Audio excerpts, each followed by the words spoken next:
Are you ready for your window shoppers to become paying customers? Equity Commerce is here to make that happen. We can help you automatically show the exact product visitors saw but didn't purchase on your site wherever they go on Facebook and Instagram using this magic called dynamic Facebook retargeting. To show these ads to your prospects today, sign up in your Equid Control panel in the marketing section and look for the Facebook remarketing app. This is fully integrated into Equid and Facebook and so simple and effective you'll wonder why you hadn't done this sooner. To help you decide, if you sign up now and spend $50 by February 15th, you'll receive a free $100 advertising credit from our friends at Facebook. Okay, back to the show.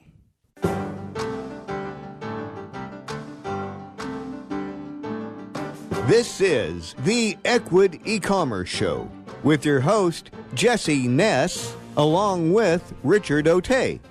Richie, how's it going, man? What's happening? Living the dream. It's the Friday happy hour again. Yeah, we're here, ready to do it. You know, when we started this podcast, we always said the idea of it would be like, hey, if we could meet our friends at happy hour and talk about what they should do for their business, that's what we want to do. That's what so we did that today. Yeah, we left a little early. We should have taken the mobile unit,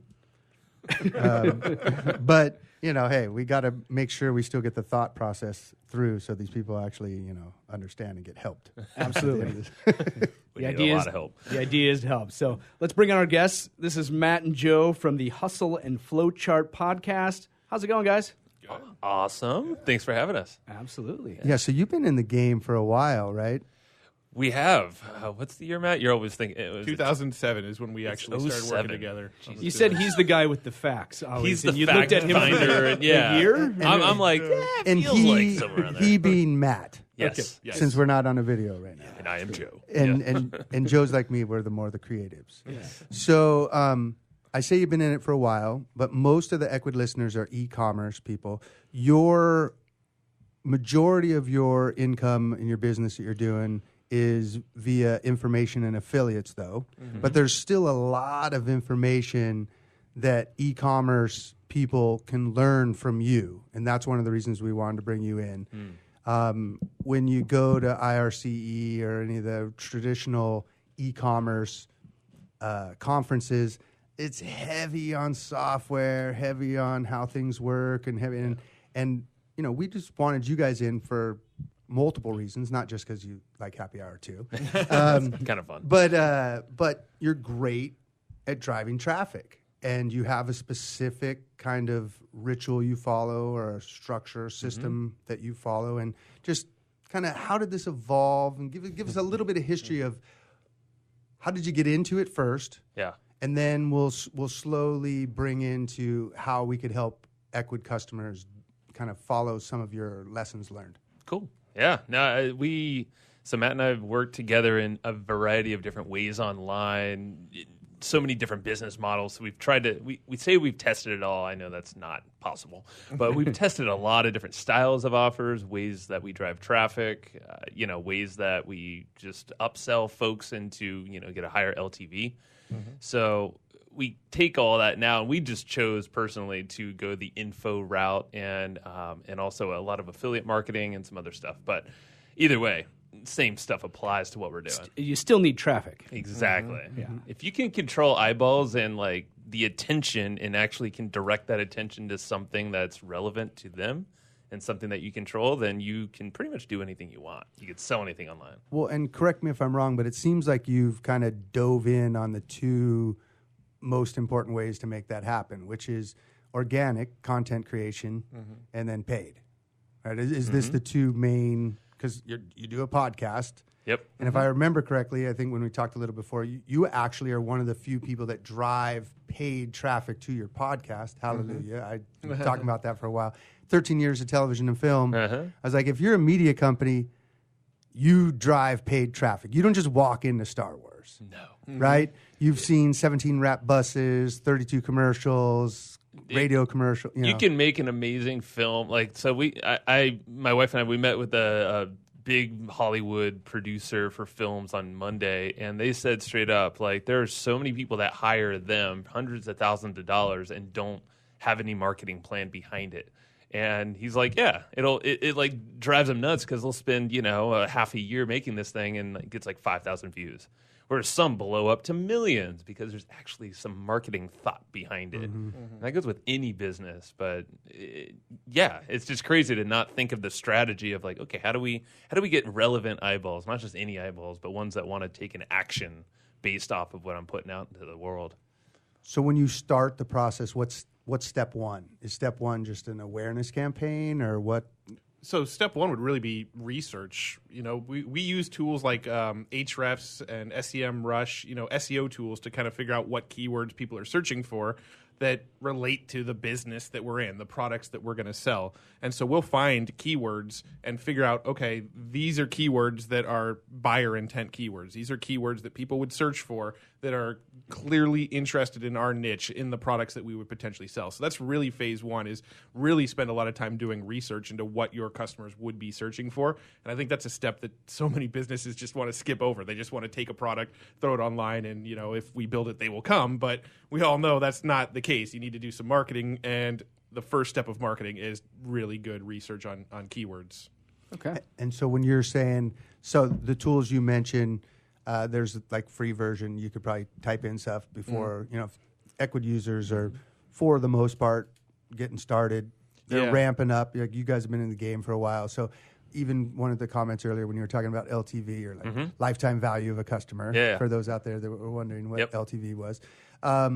So you start with research. Are you kind of reverse engineering based on a goal? Like, how do you... let's just pick one of your products. Like, you have... So it could be our traffic course. Yeah, it's a $300 product. So, with that, we know what the value of a lead is for our list. So then we can back that, and that's obviously historical data. But with that number in mind, we know what we can spend to acquire new people into our ecosystem, this kind of like moat that we built around our content, our courses, all of our offers. And so do you kind of, excuse me, our course is this much, so we're willing to spend up to this much. Now you start doing research on words that you think have buyer's intent. Well, if we're going all the way back to the very, very basics, like somebody's a beginner, you're probably not going to really know what the lifetime value of a customer is from day one. Right.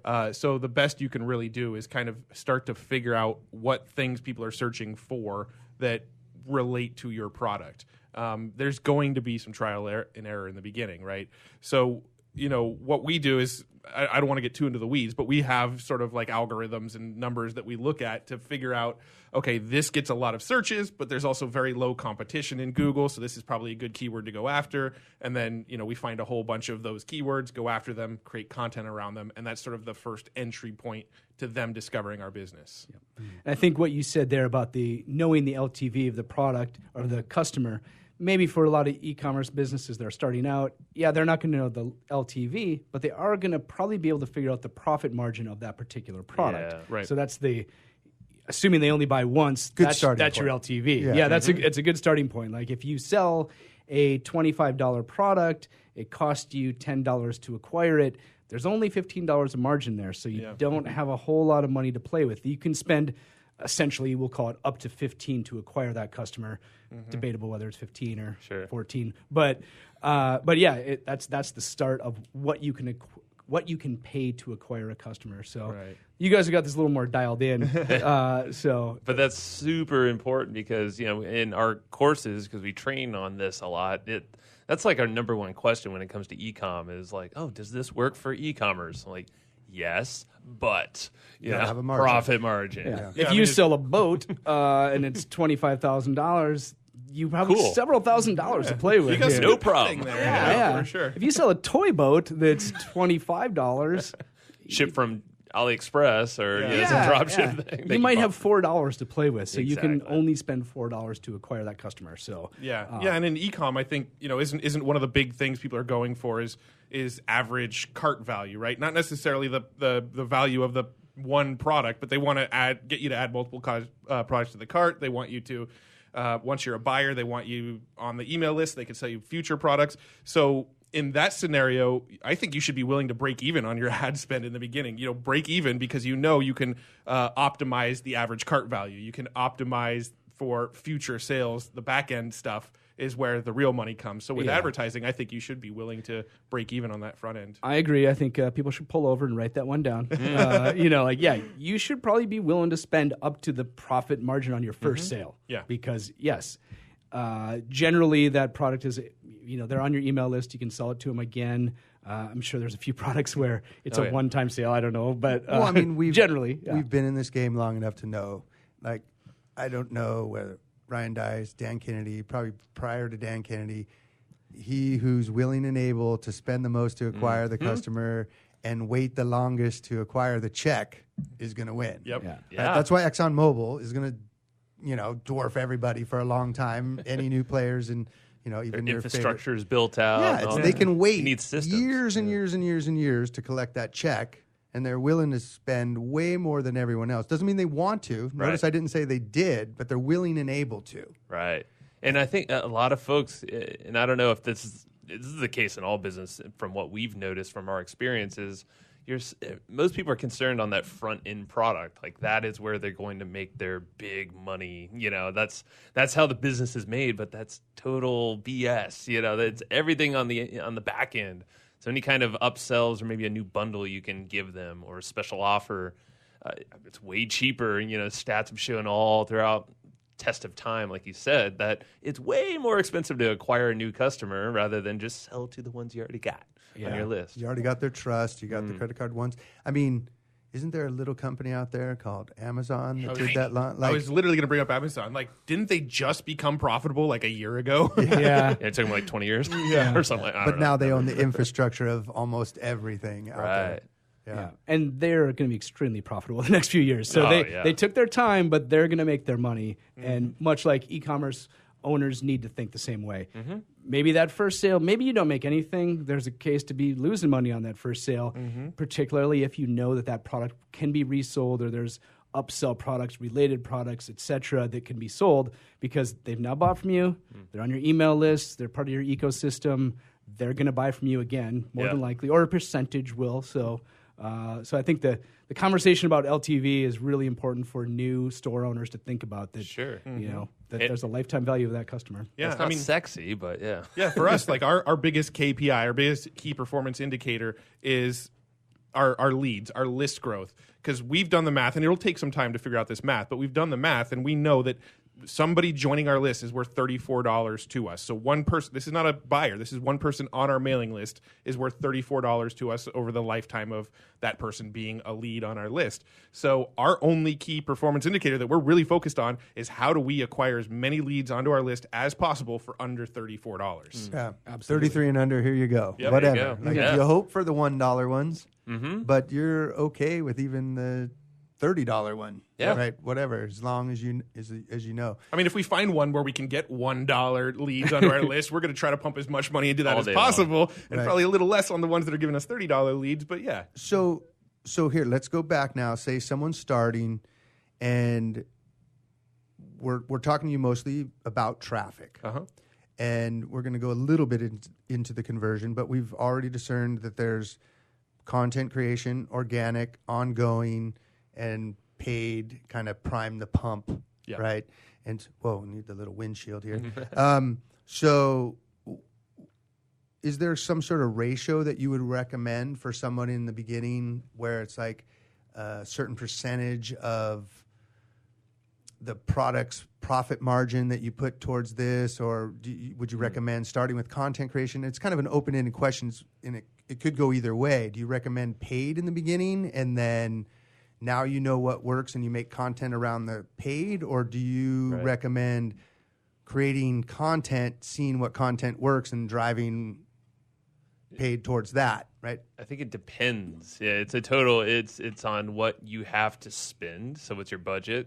Do you have some runway before you can make that initial sell, so you can have more extra time to test? I mean, that's what Amazon essentially did for however many years. They had a lot of runway, investors obviously. But if you are scrunching for cash and you want to get something working quickly, I mean, figure out how to probably pony up, a couple $100, and you can get some decent testing to figure out what people are searching for in Google, and then pair that up with some strategic content, and then give them an offer. yeah. So I mean, you can start running paid ads for as little as $5 a day, and if you're not willing to spend $5 a day to kind of get your business up and running, then keep working the day job for a little bit till you get some funds to do it, because no risk, no reward. But $5 a day, you should be able to do that, or you don't really have much of a business yet. Well, that in and of itself is good to know. Yeah. I'm sure there's a lot of people that don't realize you can set up the parameters where you're just like, okay, Facebook, Google, whatever. Yeah. It may or may not work. We don't know that part yet, but only spend this much. And so that's good for these people to know. I mean, Jesse and I know that, but yeah, no, I think that's helpful. I think a lot of times, so at Equid, when people cancel, we see the reasons for downgrade, right? We read every single one of them, and a lot of times there's a concern with cost, or I don't have money to run ads. Well, if you don't have money to run ads, like, it's gonna be tough. That is sort of I don't know if I call it a requirement, but practically a requirement that if you don't have $5 a day, well, kind of what did you expect, right? It's the cost of doing business. Yeah, there's many other ways, right? Like I don't want to. There's like 10% of the people out there that might be able to find a way, but like, let's be honest, you really should spend $5 a day at least figuring out your business. People feel like now with a lot of products, you see Instagram and you have these influencers, and people are like, "Oh, I'm just going to pair up with an influencer, and they're just going to make me rich." And it's like, yeah, it's possible, but I would love to have control over my outcome, my life, and my income. Yeah, and you could do that with paid ads. Yeah. If your only chance of making it is that some famous person is going to endorse, like, okay, that's not really a plan. That's a hope. Yeah, and you're still paying them. I mean, really, of course. There's really two sort of philosophies behind traffic, right? There's you can go free, but it's kind of more of a marathon. You can go paid, and it's kind of more of a sprint, right? So you can go the content route and just focus purely on content and go after SEO and get Google to rank you and create YouTube videos and get those ranking. But that's going to be a slow, long road. Like, I would so much rather invest $5 a day and just kickstart things, and the SEO will happen too. That marathon element will still happen over time, but you can sort of jumpstart it and start getting into profitability within your first 30 days of business if you kind of are willing to spend a little money to get going. And you got a bigger sample set, to your point, right? You got to wait a long time to get the sample set of the other way, whereas now you can say, okay, we all think we're real smart and we can make educated guesses, but that data is going to tell us when we put that $5 out there and be like, oh, no, I guess it's not a good ad, or that is a good ad. So do you break it down in layers? Do you have like an awareness campaign? And I know you said it varies a little bit, but in your particular case, do you, in this world where people are trying to get rid of friction, like the Ubers and all this stuff, I've found in certain circumstances, adding layers of the funnel works. And we started to talk about it when we were having lunch, but we didn't really totally get into it. Do you see a benefit in breaking that into different segments and segmenting your audience? And how could someone on the Equid pod, learn from that, listen to this podcast? Yeah, so we've got we have 3 buckets that we kind of put leads in. We've got top of funnel, middle of funnel, and bottom of funnel.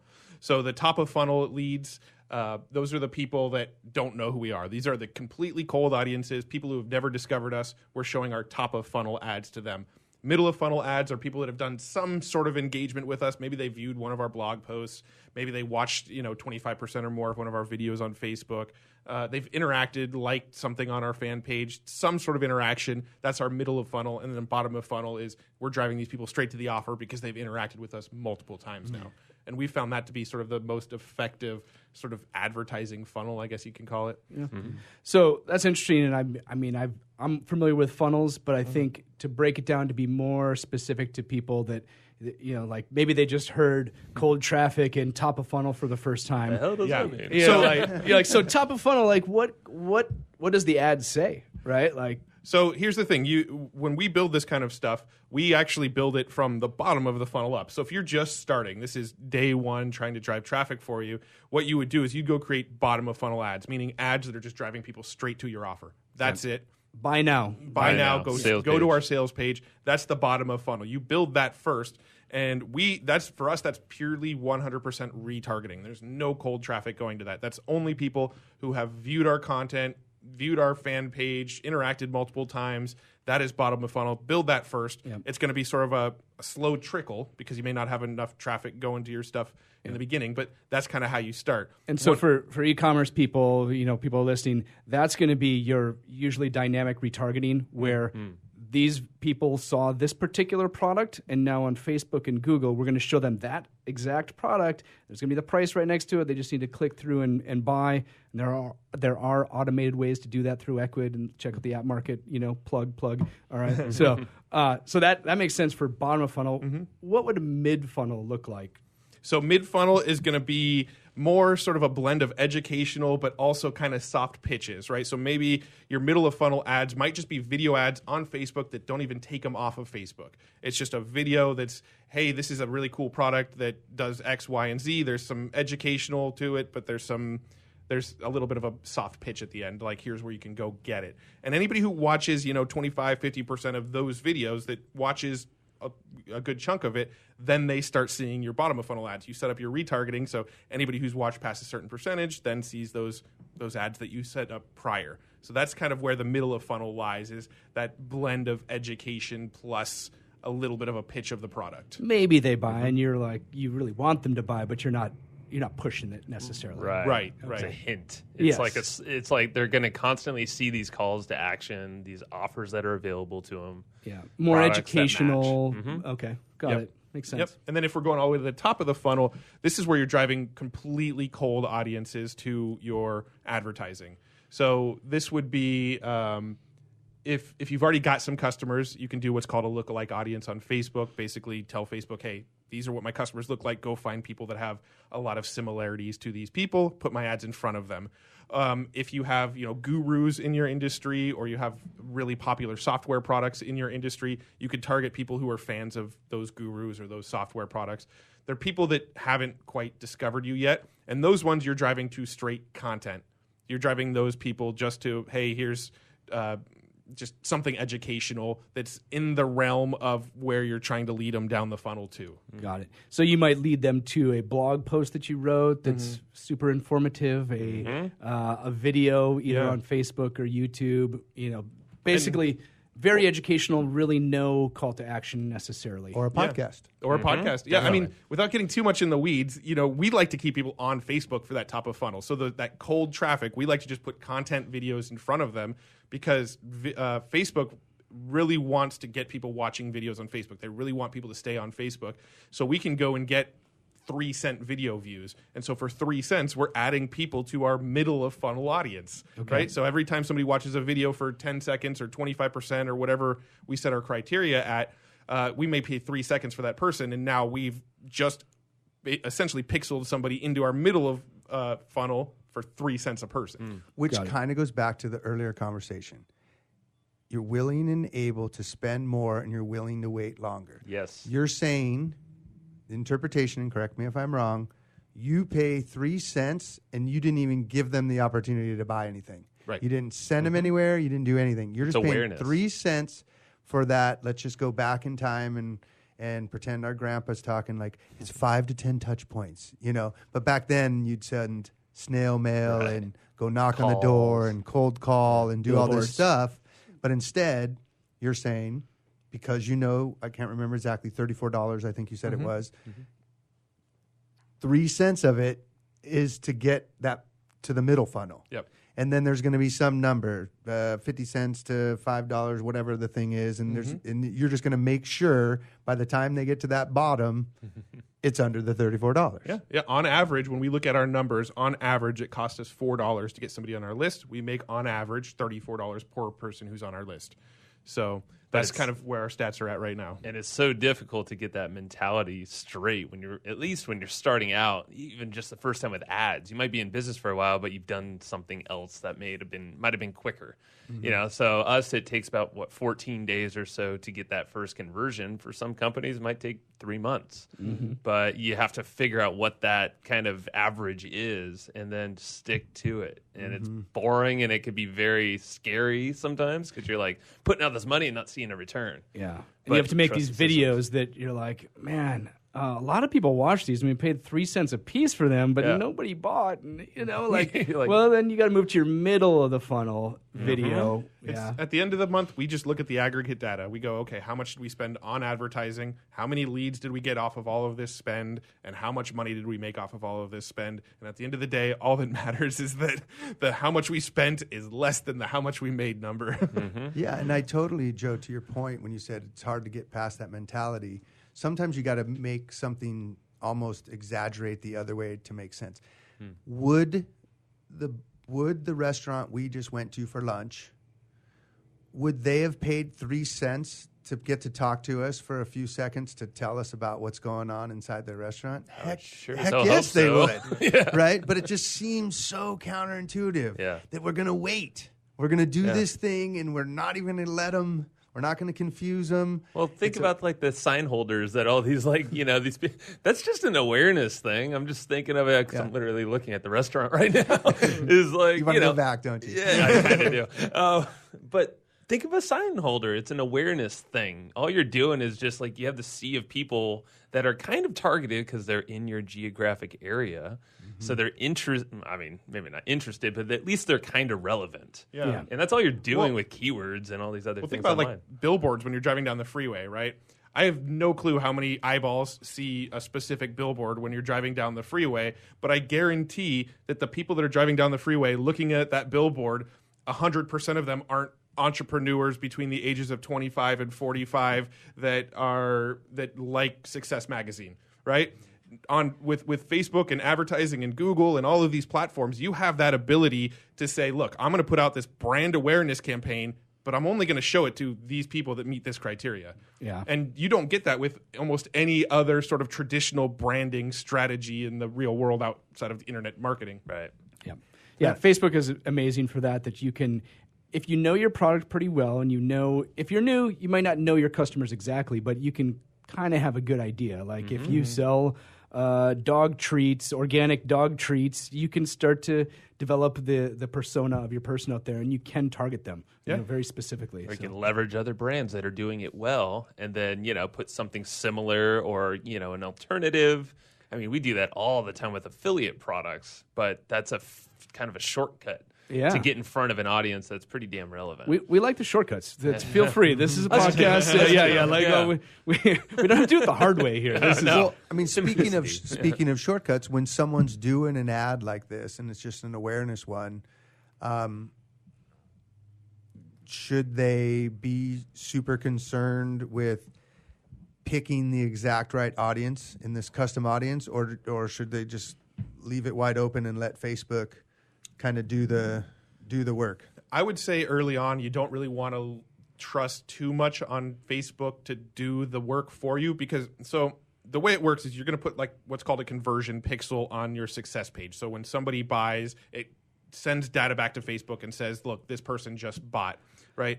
Facebook. And by the way, let me jump in here. Okay. So this is, I want all the Equid users to know, this is super easy. Ask support. Go to a live chat. There's a place where you just grab your pixel and you pop it in one place in Equid, and it populates in all the right places. So, that's cool. Do not be afraid of they said pixel. I don't know what to do. No, use pixels. It's very easy. Powerful. Yes, and easy. And not enough people do it. You must put that pixel in there. It's free. It blows my mind whenever there's no pixels because we have all these pixel helper things. I'm like, they're not even pixeling people. Oh my god! Yeah, you're not building your audience. Yeah, so please, tangent. I wanted, a lot of tangents there. I did want to interrupt and be cool. Man, guys, get your pixel on there. It's super easy. Definitely.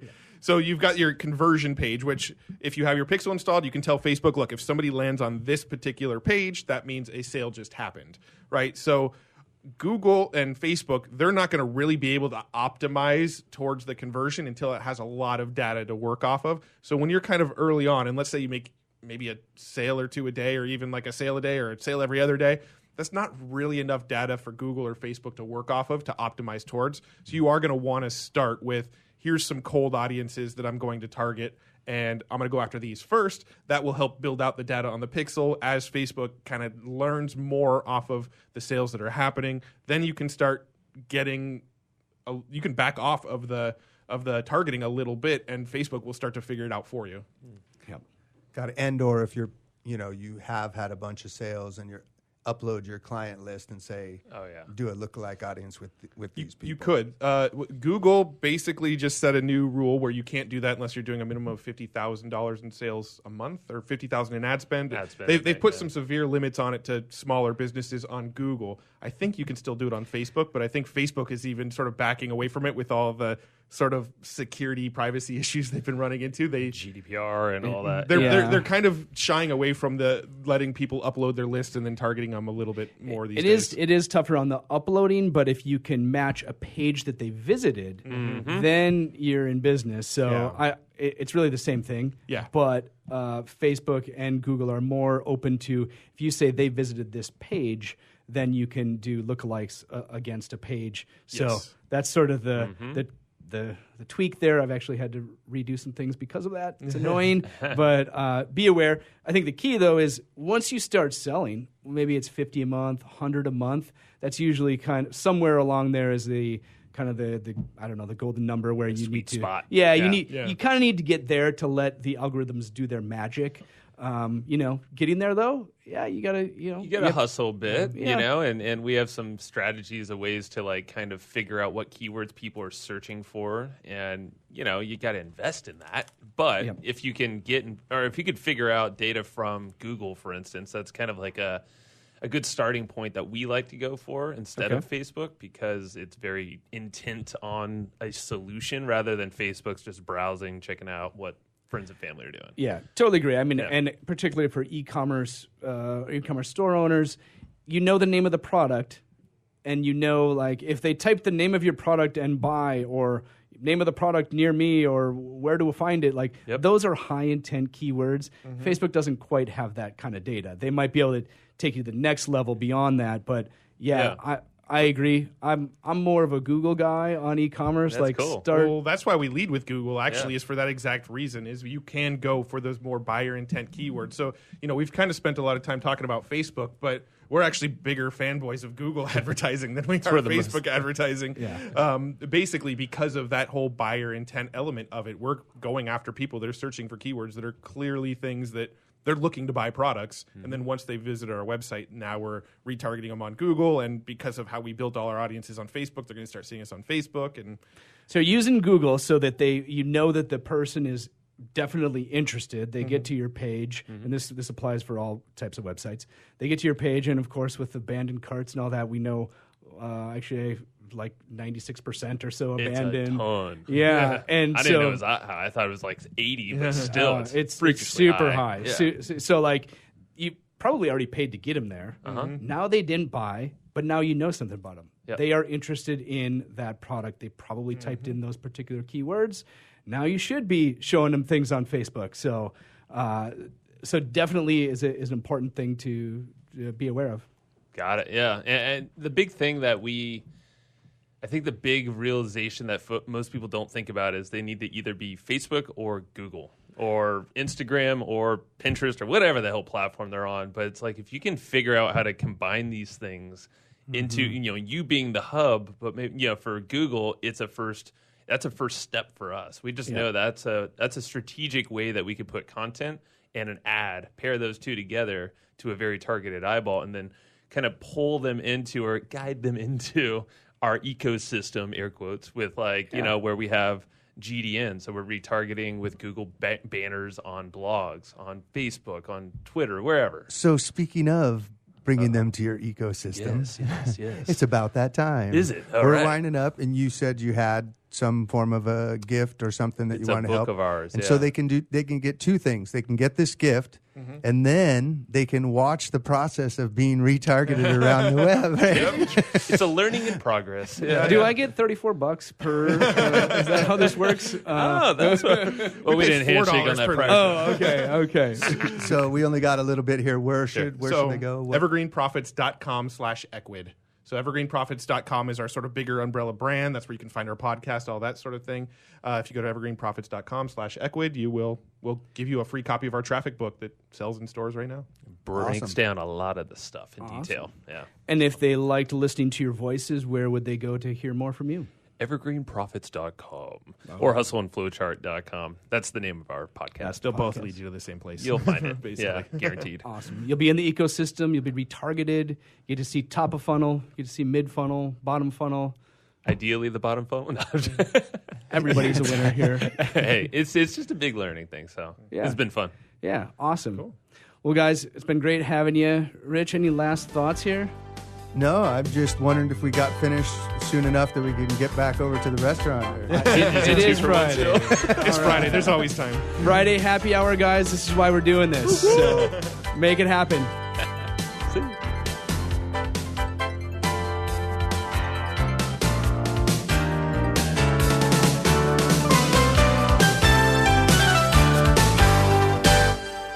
Well, Rich, there's another great show. And when you add it all together with the other shows, you won't miss any strategies or new tactics on how to grow your online business. So to make sure you don't miss anything, subscribe on your favorite podcast player. Rich, what player do you like? Probably Stitcher. All right. How about you? I'm an Apple podcast guy. I'm an Apple guy on that. Yeah. And we're growing right now. A listener asked us to add Google Play as a platform. So we just added that a couple weeks ago. We have Spotify, SoundCloud. Nice. We're everywhere. So subscribe on your favorite platform and don't forget to rate and review us. So we know what you think. Yeah, rate how we're doing, review on what we have done, tell us topics you'd like us to cover, tell us if you think we're great and you are going to take over the world. Subscribe, rate, and review. It's the only way we'll know, and it keeps the shows coming. Thanks, everybody.